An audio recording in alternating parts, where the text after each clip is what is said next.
Gracias por continuar con nosotros en Dinámica Económica. Conversamos con los economistas Miguel Collado Di Franco del CRES, así como Daniel Lacalle y Edmundo Rivera. Estamos hablando sobre las perspectivas económicas nacionales e internacionales a los fines de abocarnos a una reforma tributaria. Jairo Severino. Bueno, la verdad que esto es plato fuerte, ¿eh? Gracias a Miguel Collado del CRES por estos invitados. Y ciertamente que todos sabemos que endeudarnos es parte del plan, como quiera. Vamos a seguir endeudándonos. Eso es inevitable, porque es imposible cubrir 3 puntos de déficit con una reforma. Eso es imposible también, todo el mundo lo sabe. Ahora, de cara a seguir endeudándonos con mejores tasas y mejores plazos, hay que lograr una mejor calificación de riesgo. Ahora mismo, ¿cuáles son, a su modo de ver, y cada uno con su perspectiva, esos retos que nosotros tenemos en este momento, que tenemos que enfrentar, qué cosas hacer para alcanzar ese tan deseado y anhelado grado de inversión que nos va a permitir ser una economía que acceda a recursos frescos más cómodos? Y obviamente yo sé que Tracy, que es una firma financiera que asesora y que maneja mucho estos temas, nos puede dar poco de luz. Sí, vamos a ver, yo creo que es importante tener en cuenta que el grado de inversión incluye muchísimos factores y que se necesita ser muy diligente con respecto a la seguridad jurídica, con respecto a la seguridad inversora y también con respecto a la apertura del mercado de capitales. Pero también tenemos que ser conscientes de algo muy relevante. No existe la consolidación fiscal vía ingresos. La consolidación fiscal nunca se consigue vía ingresos. ¿Por qué? Es muy sencillo. Los ingresos son siempre cíclicos y los gastos son anualizados y consolidados.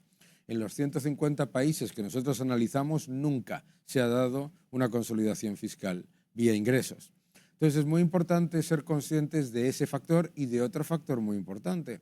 En el caso de República Dominicana, el Banco Central tiene un agujero monetario muy importante con una emisión de deuda remunerada que es un riesgo a medio plazo que va más allá del problema fiscal.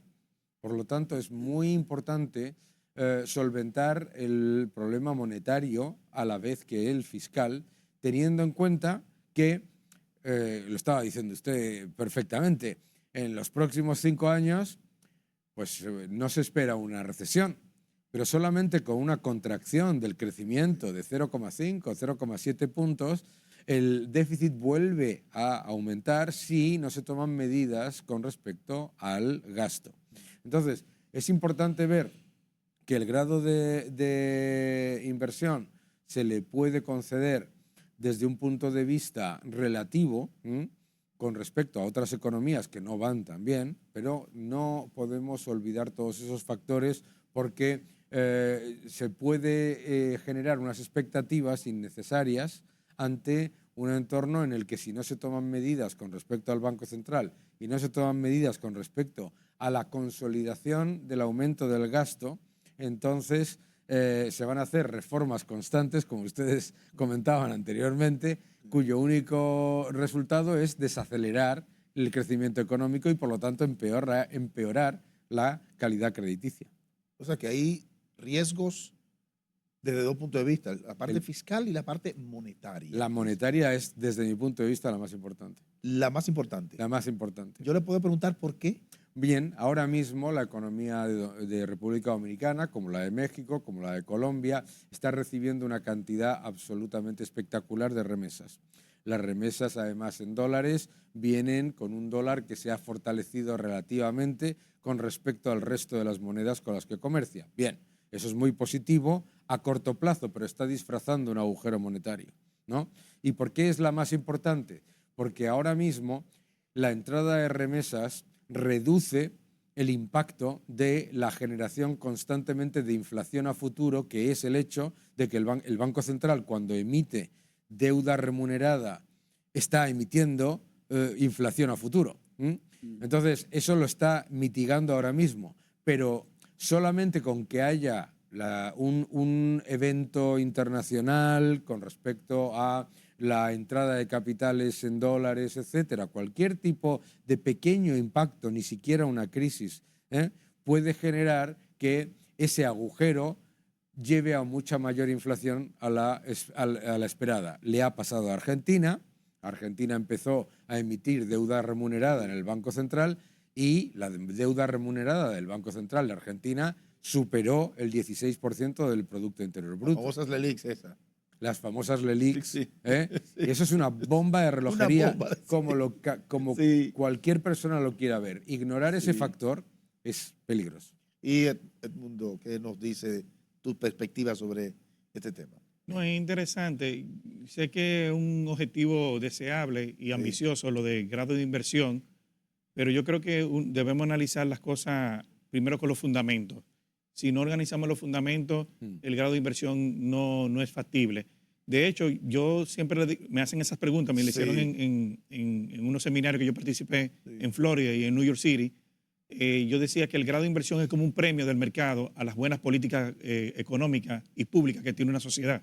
En este caso, República Dominicana tiene que partir de organizar sus finanzas públicas y que esa finanza pública sea sostenible a través del tiempo, pero que sea una finanzas pública que esté a favor del crecimiento, a favor del ahorro interno, a favor de la mejora de la productividad y sobre todo que permita que todo el entorno de la economía informal se formalice, pero generando valor agregado. Eso por un lado. Por otro lado, yo creo que, como dijo Miguel Collado, es una gran oportunidad de oro que tiene la República Dominicana de hacer una reforma fiscal integral, pero de manera correcta. Muchas veces la economía en América Latina, por experiencia, yo he visto, hacen la reforma fiscal y tributaria en momentos de crisis. Y cuando se hace en momentos de crisis, muchas veces entra una filosofía negativa de contabilidad fiscal. Vamos a aumentar los impuestos para cuadrar los números desde el punto de vista fiscal, pero no entienden la parte de los incentivos, la parte del sistema, la parte de la generación de riqueza. Eso por un lado. Por otro lado, lo que yo he notado en América Latina, y he revisado los últimos 20 años todas las reformas tributarias fiscales que han tenido, es que de alguna manera, cuando se hacen las reformas de forma de contabilidad fiscal o por parche, lamentablemente entra un círculo vicioso que a los 2 años, a los 3 años, tienen que volver a hacer otra reforma. Entonces uno se pregunta, y eso genera lo que yo llamo una fatiga de reforma. Inclusive en esta ocasión que puede venir una reforma correcta, ya la sociedad está ansiosa, llena de ansiedad. Y dice, ¿por dónde viene? ¿Me van a subir los impuestos sobre la ganancia, sobre la renta o el ITEVI, que es el IVA en América Latina? Y eso lleva a una tercera condición que para mí es el peor escenario, que es el efecto de la complacencia, que llega un momento que rechaza cualquier reforma, y es razonable que rechace una reforma, vamos a llamarle, como dice Daniel Lacalle, una contrarreforma, lo rechace, pero una reforma correcta, que es la que está proponiendo CRE, la rechace, y entramos en un efecto de complacencia de aceptar el statu quo como que es el mundo ideal, cuando todo el mundo sabemos que es un mundo lleno de distorsiones en una economía como dominicana. Eso no quita que la economía dominicana es una economía dinámica, pero si entramos en ese efecto de complacencia, lo que va a pasar en los próximos años, que va a tener un crecimiento por debajo de su PIB potencial y va a amplificar esas distorsiones, y va a llegar un momento que para hacer la reforma correcta va a ser el doble de costo político que necesita. Pero no sé si estamos siendo un poco o realistas o con un grado de pesimismo, aunque tenemos una gran oportunidad. Si me permite, yo diría que tenemos una gran oportunidad. Yo entiendo que el mensaje del mundo es precisamente aprovecharla ahora y hacer las reformas correctas. Que si no se hacen en este momento de forma correcta, entonces tendríamos que eventualmente, como decía yo mismo anteriormente, en poco tiempo volver a hacer reformas. Entonces con la agravante de que, bueno, ahora estamos en una condición óptima, entre comillas, porque no estamos en una crisis. En los 90 tuvimos reformas a raíz de crisis económica. Ahora mismo no. Pero si no la hacemos correctamente, esta condición de crecimiento económico, por ejemplo, podría deteriorarse. Entonces, eso es lo que advierten nuestros panelistas. Entonces, luego sería peor volver a otro ciclo de reformas ya impuesto por las condiciones.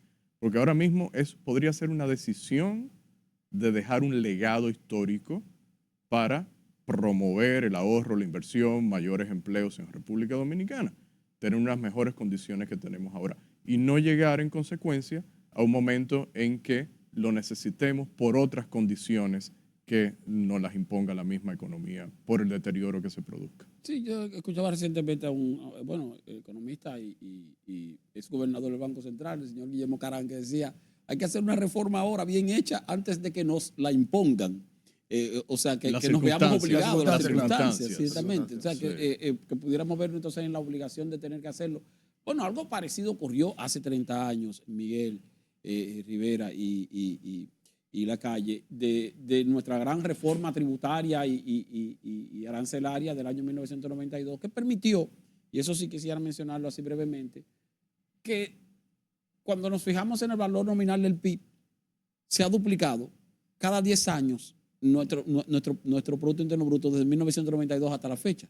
Por eso observaba que la meta que se ha trazado el presidente Luis Abinader de duplicar el PIB de aquí al 2036 tal vez no sería tan difícil tomando en cuenta que eso es lo que viene produciéndose. Ahora, con nuestro sistema actual, ¿eso se pudiera lograr o tendríamos que hacer una gran reforma como la que hicimos hace 3 décadas? Rápidamente, ahora mismo la meta no es duplicarlo en términos nominales, sino reales. En términos reales es mucho más difícil. Es un crecimiento real de 6%. Si tú tomas esos, ¿cuántos años son? 12 años que se han propuesto. Sí. La tasa de crecimiento te daría en promedio 6% necesitarías de crecimiento real sí. Anual. Entonces, perdón. Sí, no, rápidamente, y le dejo la palabra a los invitados, porque ellos son los protagonistas en realidad.